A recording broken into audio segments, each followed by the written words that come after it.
Hello students, this is going to be our lecture for chapter 8, Communicating, which I feel is one of my favorite chapters in the book.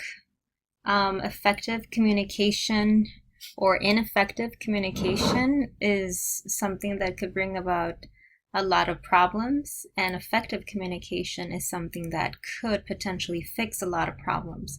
So definitely one of those chapters that you will learn a lot from, I'm hoping.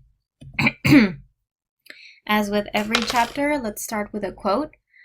For this chapter, our quote is going to be, "The biggest communication problem is we do not listen to understand, we listen to reply."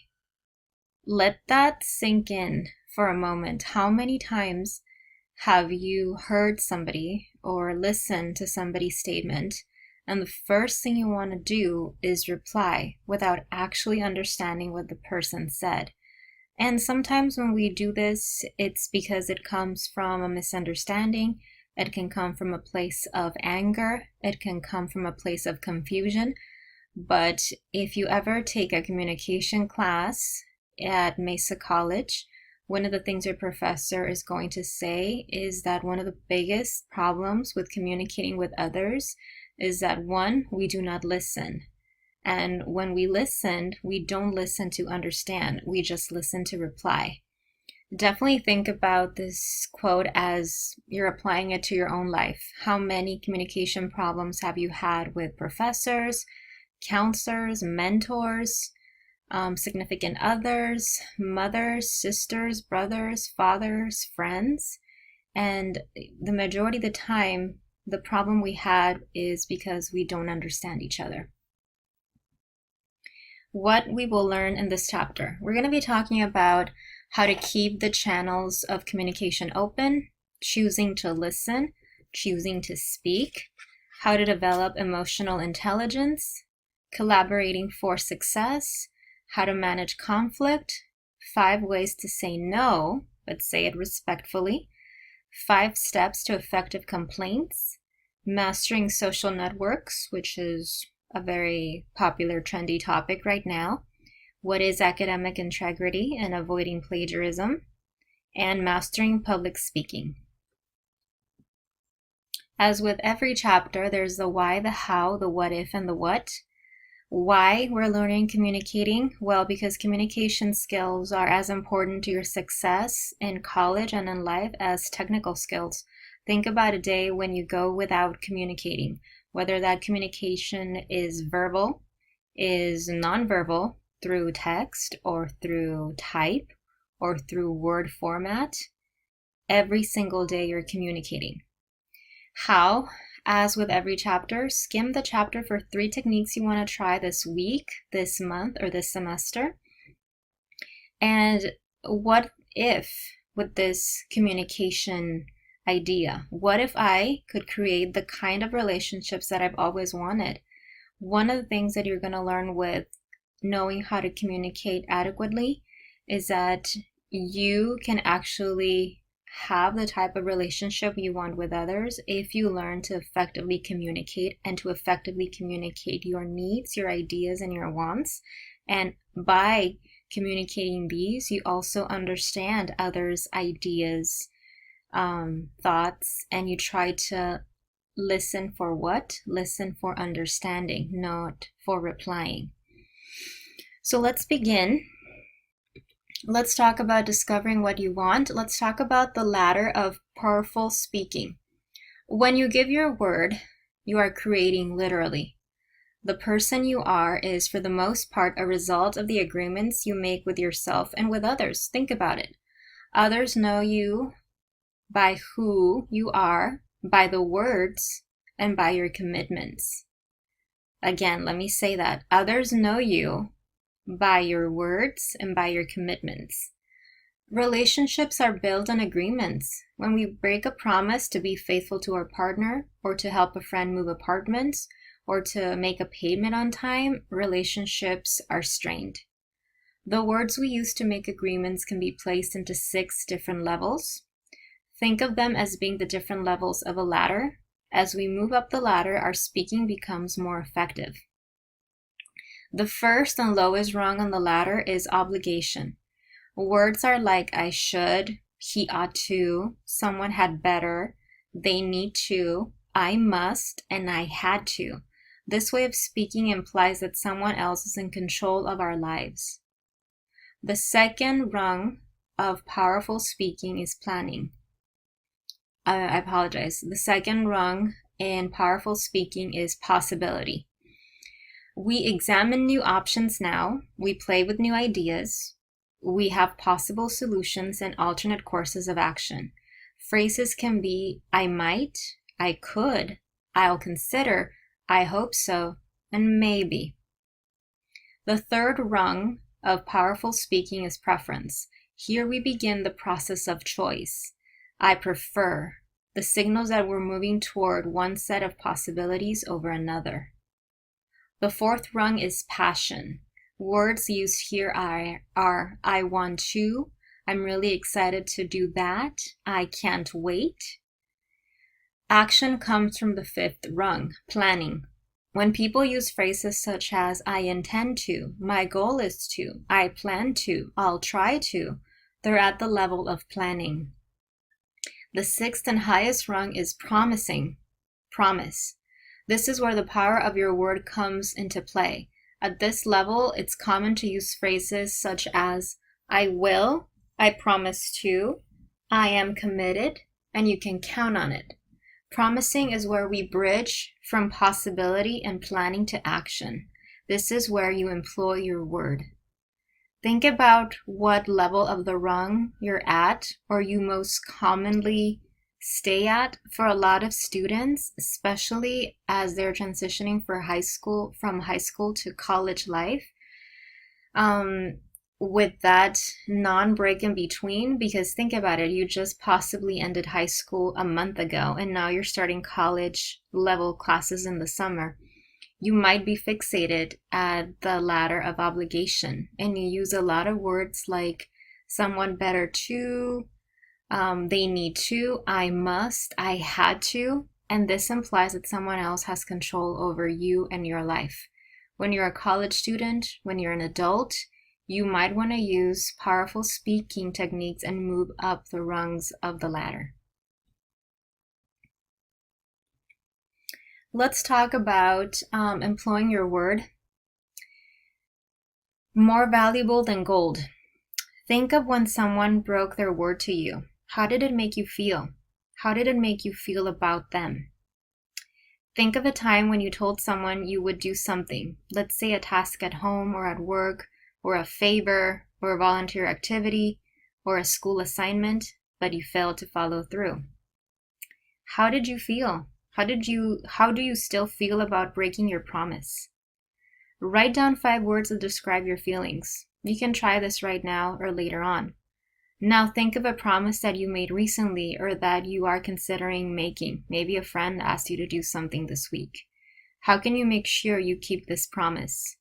Write down 3 concrete things that you can do to ensure you keep your promise. This is one of the power techniques Powering Up Now from your book.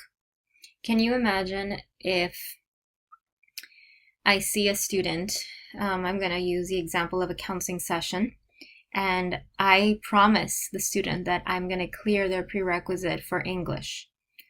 And I say, give me an hour and I'll do it. 24 hours go by, and the student cannot register for a class because they didn't clear that prerequisite. How would that student feel? And at the same time, how would I feel about myself? So can you see how important it is to keep our word when we say that we're going to do something? Think about the impact that our words make when we're communicating with others. Let's talk about choosing to listen. So choosing to listen. Effective listening is not easy. It calls for concentration and energy. People love a good listener, and skilled listening allows you to gain insight into other people and yourself. To listen well, begin from a clear intention. Choose to listen well. Once you've made this choice, you can use the following techniques to be more effective. These are nonverbal listening skills so they are more effective if you remain silent while the other person speaks. These can be found on page 239 of the 15th edition. Be quiet. Silence is more than staying quiet while someone is speaking. Allowing several seconds to pass before you begin to talk gives the speaker time to catch her breath and gather her thoughts. If the message being sent is complete, this short break gives you time to form your response and helps you avoid the biggest barrier to listening, which is listening with your answer running. If you make up a response before the person is finished, you might miss the end of the message, which is often the main point. So be quiet, but be intentionally quiet. Maintaining eye contact. Look at the other person while he or she speaks. Maintaining eye contact demonstrates your attentiveness and helps keep your mind from wandering. Your eyes also let you observe the speaker's body language and behavior, mannerisms, tone. If you avoid eye contact, you can fail to see and fail to listen. Also, currently in our culture in the United States, when someone isn't having eye contact with you while you speak, that is showing inattention, or it's showing that you're not being respectful. So maintaining eye contact, more than just being a key nonverbal listening cue, is a cultural approach that you have to do in the United States. Display openness. You can display openness through your facial expression and also your body language. If you uncross your arms and legs, it shows that you're more open. Sit up straight, face the other person, and remove any physical barriers between the two of you, such as maybe a pile of books or cell phones. Many a day when we're having a conversation, but the other person is maybe thinking about something, there's an urge to grab your cell phone and look at something. That is definitely not something that displays openness. That is definitely a cue for not being a good listener. Also, send acknowledgement. Let the speaker know periodically that you're still there, using words and nonverbal gestures of acknowledgement to let the other person know that you're interested in what they're saying and that you're receiving the message. Usually there are words and gestures that ignite this. Like what I'm saying right now. Sometimes saying, yes. Continue. Okay. Yes. And head nods are something that send the other person the acknowledgement that you're still with them. Releasing distractions. Even when your intention is to listen, you might find your mind wandering. Thoughts about what you want to say or something that you want to do later might claim your attention at the moment. There's a simple solution if we've spoken about wandering mind before. Notice your wandering mind without judgment, then bring your attention back to the act of listening. Turn off any cell phone, stash your laptop and other digital devices, and send the message that your sole intention in the moment is to listen. Don't have distractions next to you. Turn off the TV, turn off the radio. Also, suspend judgments. Listening and agreeing are two different things. Listeners that are effective have the goal to fully receive another person's message, not to accept it, just to receive it. This does not mean that you're obligated to agree with the message. Once you're confident that you accurately understand the other person's point of view, you are free to agree with and disagree with it. However, you actually listened to the message. Let's talk about verbal listening.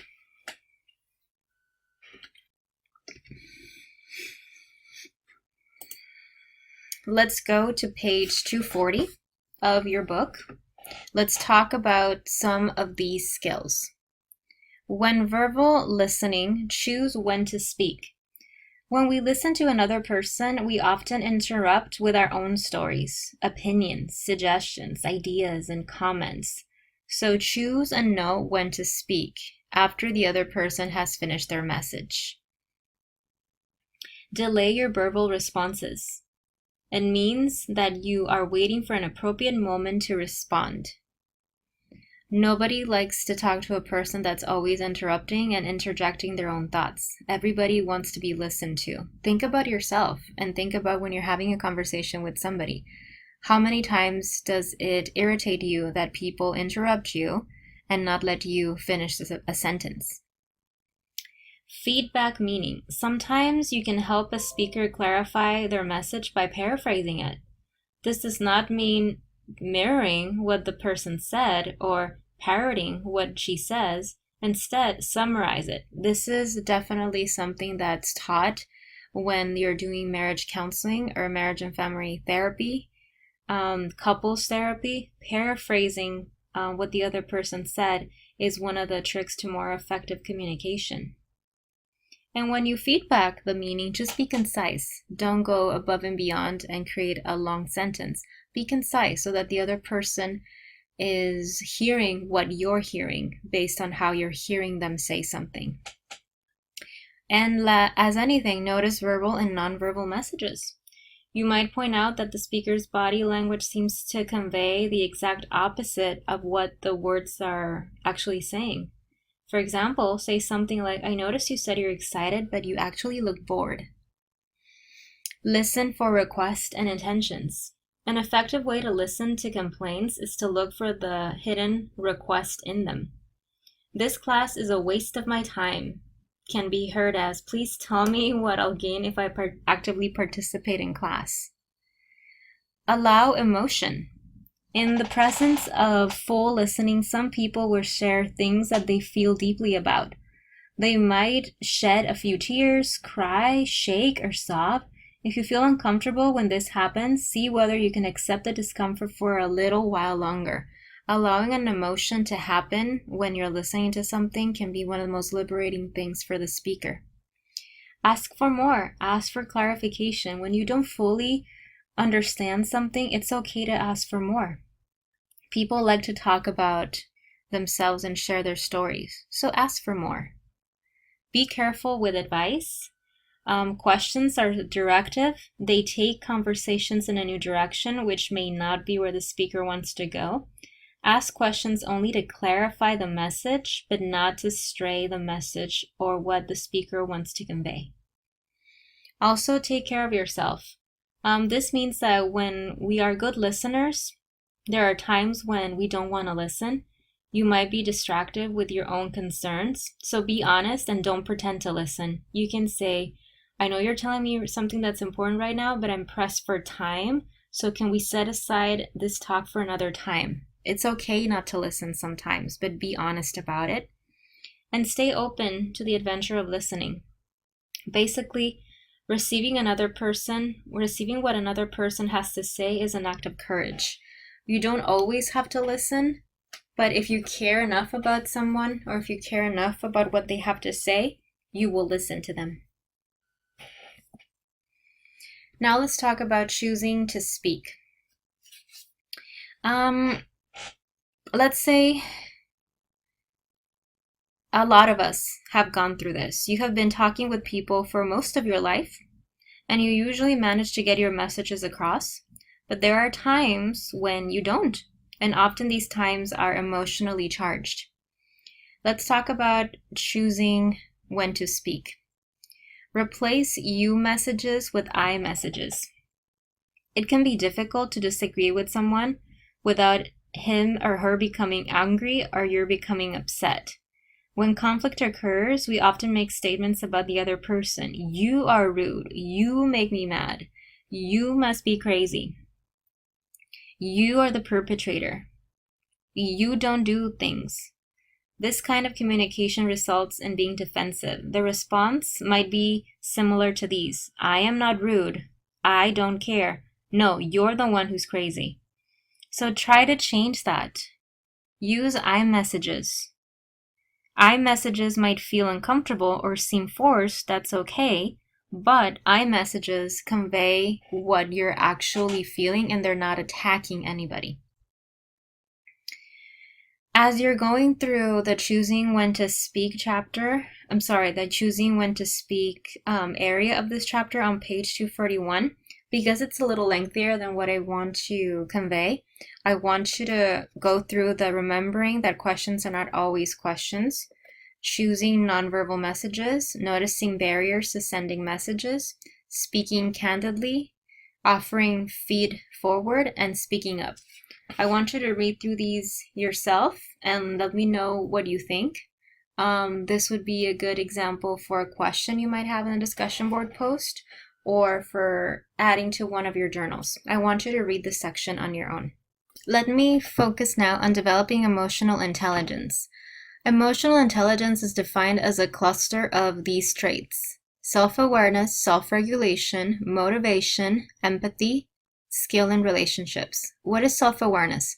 Self-awareness is recognizing your full range of emotions and knowing your strengths and your limitations, being aware of you, being aware of your emotions, and knowing where your strengths and limitations are. Self-regulation is responding skillfully to strong emotions, but practicing honesty and integrity and staying open to new ideas, knowing how to answer even if it's emotionally charged, and knowing how to answer when something is emotionally charged, self-regulating your behavior and your emotions. What is motivation? This is when we want to persist to achieve goals and meet any standard that we want to meet. What is empathy? Sensing others' emotions and taking an active interest in their concerns. A person who's very empathetic is when they sense how another person is feeling and they take interest on how to help this person, or they put themselves in the other person's shoes to actually comprehend and understand them. Being skillful in relationships, this is when we want to listen fully, speak persuasively, resolve conflict, and leading people through times of change. A person who is emotionally intelligent is usually described as someone who has good people skills. You are aware of your feelings and you act in ways showing concerns for others. Developing emotional intelligence is at times something that comes with maturity and something that comes with age.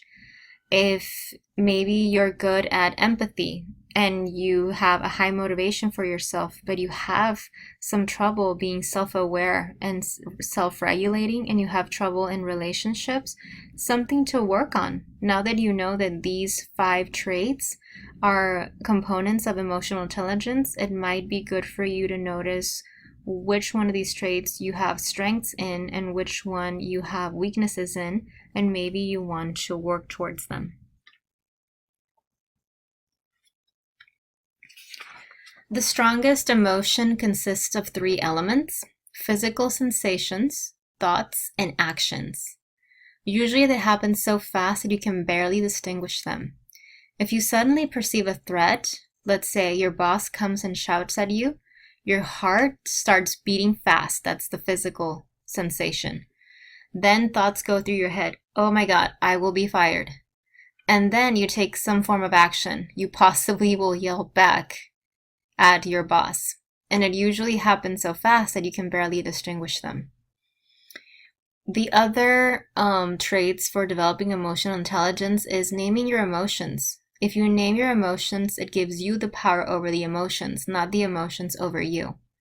Accepting your emotions, all of them. If you've been taught that some emotions are good and some are bad, even more if you're female or male, this is a challenge for you. But if you learn to distinguish them, then you can work towards them, and accepting that even if you were taught that you shouldn't feel sad if you're a male and you shouldn't cry if you're a male, accepting those emotions as you mature and you're willing to work with them is a sign of emotional intelligence. Also, express your emotions.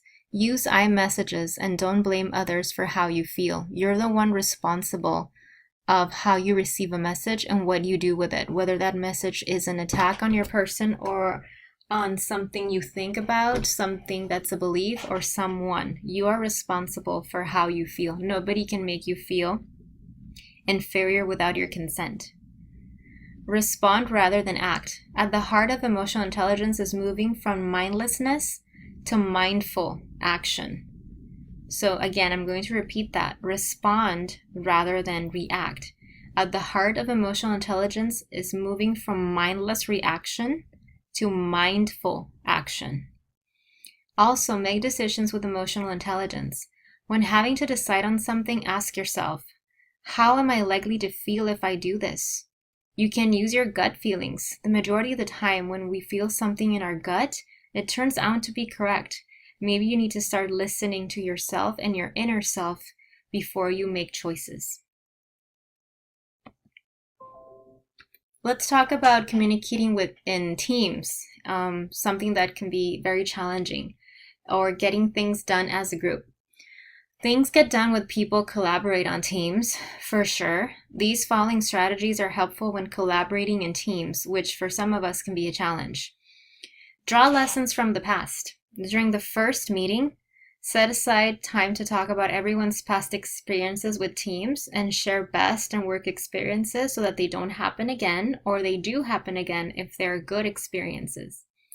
Apply the cycle of learning to teams. Let team members choose their own roles based on their preferred learning styles.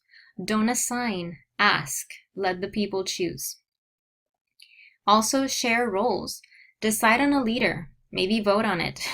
And then, as the team matures, consider letting other members take turns in a leadership role. Even out the workload. One potential trap for teams is that one or two people end up doing all the work. Instead of scolding the team, ask for help. Usually members want to help if it's for the better of the team. Encourage new ideas. Sometimes the creative juices get stuck in teams because people are afraid to disagree with one another. So invite people to ask and make sure that there is an air of openness and trust since the beginning. That is definitely something I want to recommend. Don't make your team feel forced, and make your team feel open and inviting. You could get more done with people wanting to participate as opposed to people being forced to participate. Also, using technology to collaborate is something that is evolving more and more as technology evolves. Maybe do Google Hangouts. Everybody be in front of their computers and share Google Documents. There's also any meeting software, Skyping in between meetings when a person can't be there, Soho. Remember to always be professional even if you're online. Avoid slangs, avoid sarcastic humor. Not everybody understands that when you're typing it, and any expression that can create misunderstanding. But using technology to collaborate is definitely one of the best things that can happen. How people connect to each other even when they're not present in the same room. But even with that, remember that there can be consequences. So just make sure that you tend to be using the best language that is going to convey your message and not anything that's going to be confusing. A lot of people don't understand what LOL means, laugh out loud, or BRB, be right back. Not everybody is going to have that same level of understanding with technology. So just something to make you aware of. Let's talk about managing conflict, which is something that for all of us at some point in our lives can be something that we need to work on. Conflict management is one of the most practiced skills that you'll ever learn. Here are some strategies that can help you. These 5 strategies are about dealing with the content of a conflict. So back up to common ground. Conflict only heightens the differences between people. As a first step, back up and look for common ground. List all the points in which you are not in conflict. Sometimes putting things in perspective pave the way for a solution. So look at the pluses, things you're in common with, and things that you're not in conflict. Also state the problem. Using I messages, state the problem. Tell people what you observe, what you feel, what you think, what you want. Allow people to do the same. There might be different opinions. That is fine. Remember, let the conflict come into focus. Stating the problem can get you to a solution. State all points of view. Set aside your own opinions for a moment. Take this time to understand the other's point of view. Sum up what other people are saying, when others feel, and when they've been heard, they often are willing to listen. People usually want to be listened to in order for them to listen themselves. So state all points of view and make sure that every person that's in that conflict feels heard and validated. Ask for complete communication. Before responding to what the other person says, remember, use active listening.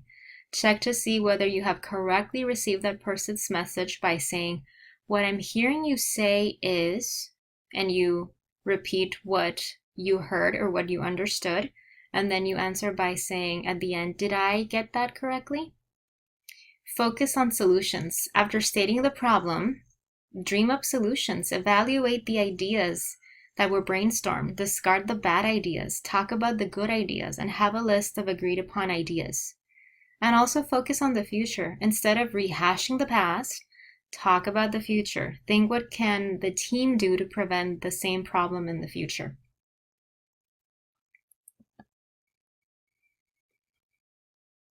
Also, focus on process. On pages 247, 248, and 249, I want you to read this through yourself. Conflict management is one of the most practical skills you'll ever learn, and more strategies. I want you to go through these: committing to the relationship, allowing for strong feelings, noticing you need to be right, slowing down the communication in writing, get an objective viewpoint, allow for cultural differences, agree to disagree, and see the conflict within you. So focus on the process. Allowing for cultural differences is the one I want to focus on for this. People respond to conflict in different ways depending on their cultural background.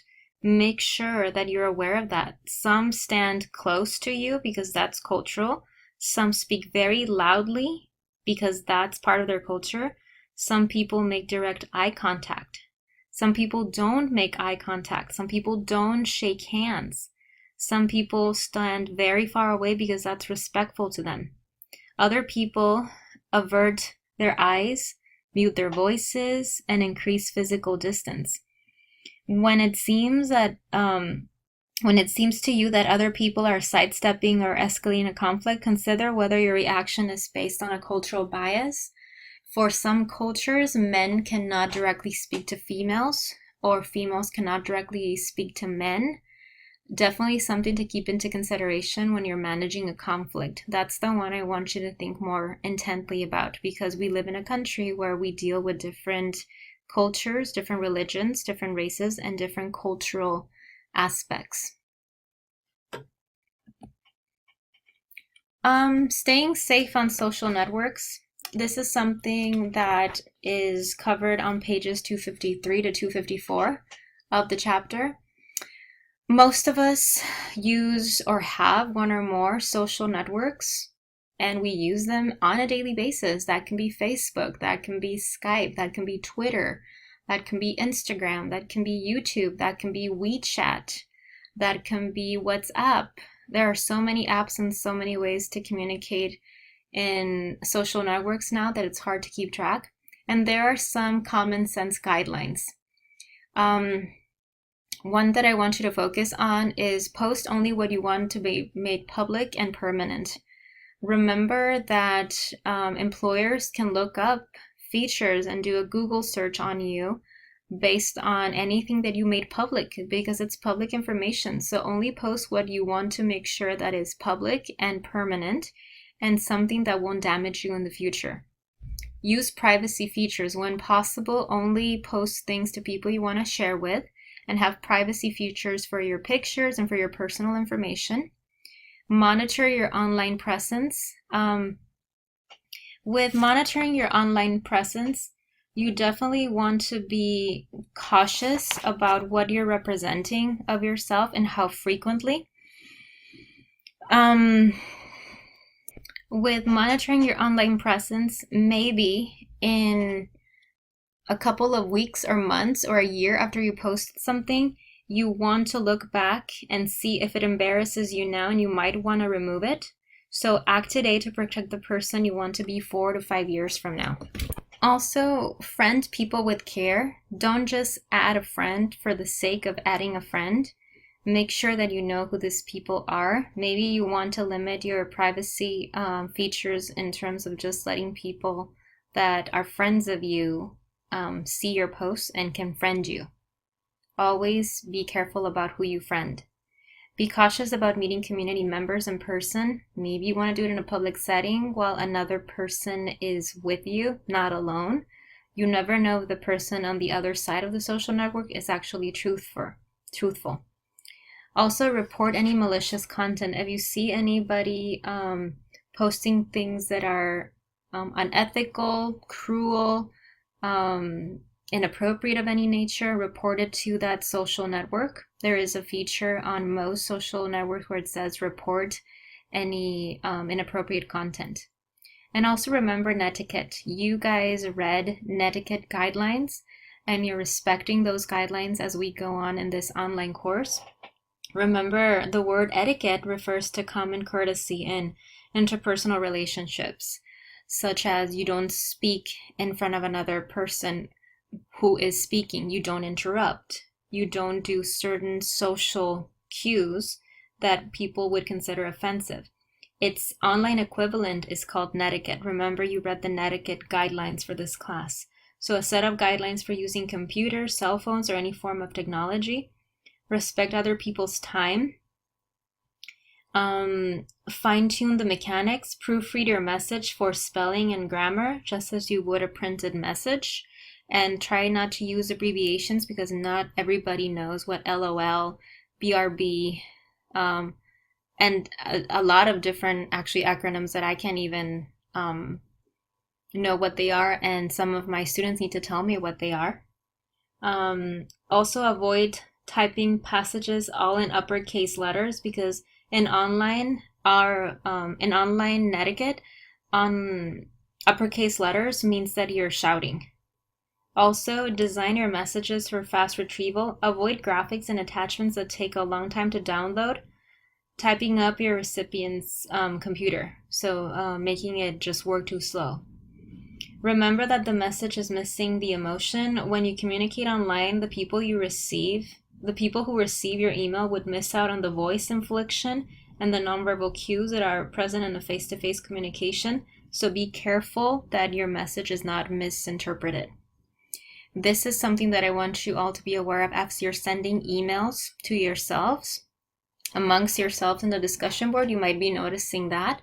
Or when you send emails to your professor or to another counselor or to another professor, make sure that you type with respectful words and you type in a respectful manner.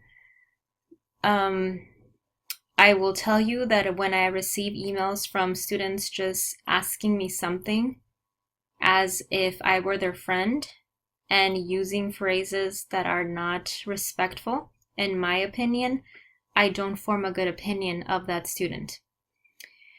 I had a person email me before entering this online class saying, not even good afternoon, just asking, is this class fully online or do we have meeting times? Right off the bat, me reading that will not give me a good sense that that person will be a good student to join my class. Can you see how the way that that was written can be misinterpreted when the person might have been in a hurry, or the person might have been doing something quickly, typing an email quickly? The message is not received in the same way. So be careful and remember netiquette behavior. Okay, let's talk about the 3 phases of effective writing. Effective writing is an essential skill to success, to academic success, and to life success. Papers, presentations, essays, tests, emails, social network sites, and even text messages require ideas to be communicated with clarity. These next slides are going to outline the 3 phases for writing anything. Obviously, this is an overview since this book is about student success and not about writing, so something to keep in mind. Possibly the most important step in the process is the first step, getting ready to write. Many students procrastinate on writing assignments and therefore skip this step altogether. So let's start. What are some of these important effective writing phases? Schedule and list writing tasks. You can divide the entire paper into smaller steps that you can tackle right away. Start with the due date of the paper and work backwards. Ideally, have an earlier due date for yourself so that you can have a cushion. Choose a topic. It's easy to put off writing if you don't have a topic, so using the instructor's guidelines for the paper, choose one topic from the list he or she offers. Give yourself a deadline to choose a topic and just do it. Write a thesis statement. Clarify what you want to be summarizing in one concise sentence. It helps to make an outline and it gives you directions as your paper is written. You can always rewrite a thesis topic as you learn more about the topic. Example, diversity is a topic, but cultural diversity is valuable is a thesis statement. Consider your purpose. Discuss the purpose of your assignment with your instructor and let the paper flow. Think about what the reader would like to read and hear. What do you want your audience to read or hear?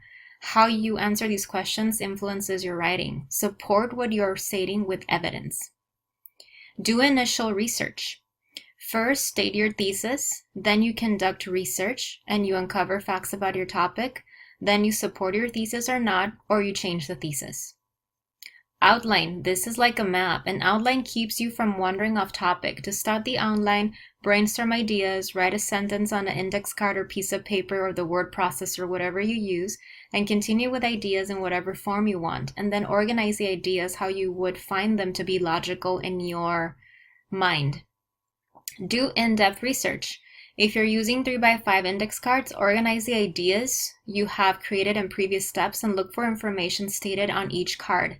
As you copy pages from the library or use online database, create a physical folder or an online folder and save all the data pertinent to the paper. Phase 2, writing a first draft. Step 2 is about writing this draft. A first draft is not a final draft unless you procrastinate. If you allow sufficient time, you can do one or more of these strategies to help you write a creative, useful draft. Gather your notes and outline. If you've planned your project and completed your research, you've already done much of the hard work. Start writing about the ideas on your notes and then add to those ideas and make them paragraphs. Ease into it. Some people free associate, cluster, meditate, daydream, doodle, draw diagrams, visualize, talk to a voice recorder, anything that will help them to start writing. Remember that the first draft is not for keeps. You can worry about quality later. You can always revise. Speak it. If you read the paper out loud, it can help you see if the paper flows or not. It makes sense once you're hearing it out loud. Use free writing. This is a technique where you write something and then you write without stopping. Set a time limit, say 10 minutes, and keep writing or typing without stop. Don't worry about spelling or punctuation, just keep writing down the ideas and see what happens at the end. What did you come up with? Make writing a habit. Instead of waiting for inspiration to start, simply make the habit of writing a certain time every day, just like eating, just like exercising, and put it on your to-do list. Step 3, revising your draft. Revising is an important step, definitely. Plan to revise the paper 2 to 3 times. Make a clean copy of each revision and let each revision sit for 3 to 4 days until you're satisfied with the end product. One effective way to revise is to read the paper out loud and to ask someone else that does not know about the subject to read it. Often others have a better perspective on what the paper is because they are not deep into the research and they feel something is missing or something wasn't clear and they can point it out to you. Cut. Look for excess baggage, repetitive ideas, and avoid unnecessary words. Also paste. Rearrange ideas. It is a good idea if you're using a word processor to save alternate versions of your paper in case ideas that you deleted previously you want to include now. Dating them a specific month or week in those revisions would actually help you out because you can remember when you deleted something. Prepare. Format the paper to the adequate instructions with correct margins, endnotes, title pages, etc. for specific instructions. Ask, is it MLA? Is it APA format? And use citations correctly based on the type of format. And prove your spelling, prove your grammar, prove the length of the paper, margin, citations, etc. One of the things I want to talk about quickly is plagiarism. Using another person's words, images, or other original creations without citing or giving people proper credit is called plagiarism. It is basically taking credit for another person's work. Plagiarism can have the consequence of failing the class or expulsion from college. Sometimes plagiarism can be unintentional and students don't know, or they do their work last minute and don't take the time to proofread the work. Plagiarism, of course, is a serious violation in college, and some of the strategies that can help you avoid plagiarism are cited on pages 260 to 261. So definitely look through these different bullets. And one of the things that you can do to avoid plagiarism is to always cite your sources. That way nobody can blame you for not citing. Paraphrase. Don't have the same quote embedded into your paper. Write your own words and your own flair to the idea you want to say. And allow time to digest the research means that you have enough time to proofread it so that you can see if you're plagiarizing, if you're using the same word or the same words that another person said without giving them credit. But definitely read through the pages 260 to 261 and look and read for other things that you might not be noticing that are considered plagiarism. Let's talk about mastering public speaking. This is an area that's not a lot of people's strength. Some people tune out during a speech. Just think of all the times you have listened to instructors, lecturers, politicians, and remember how many times you daydreamed. And your audience is like you. The way you plan and present your speech will determine how many people stay with you until the end. You can use these skills in any career that you choose. For any profession, at some point you're going to be delivering a public speech. Creating a presentation is much like writing a paper, divided into three phases. Phase 1, you want to prepare. So start from your passion. Definitely talk about a topic that you have a passion over.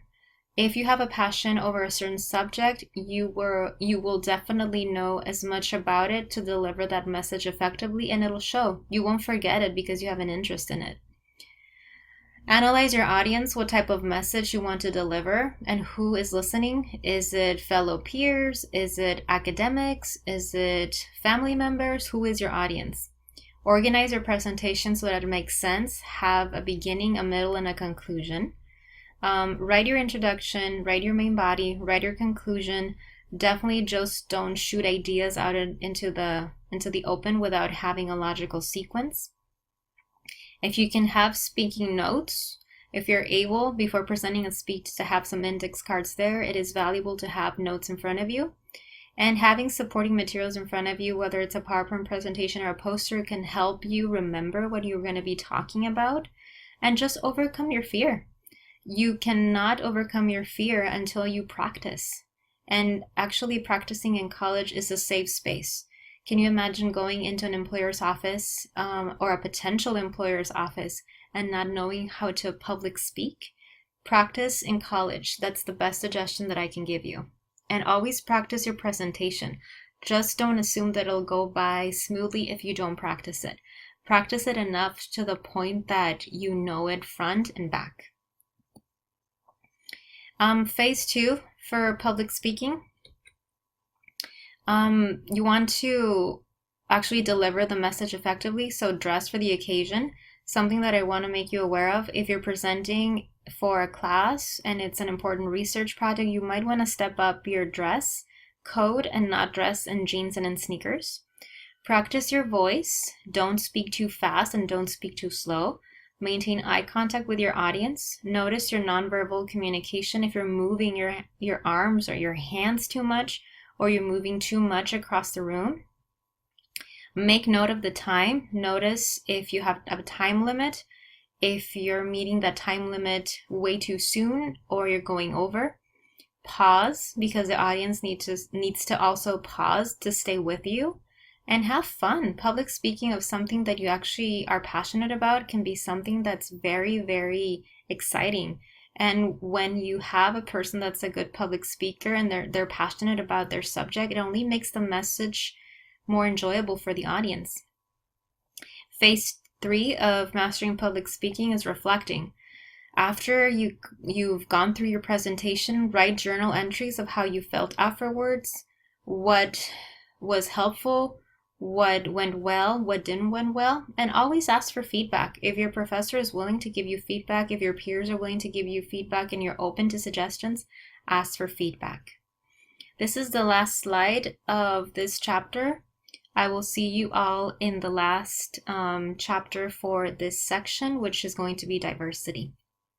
Thank you guys. Goodbye.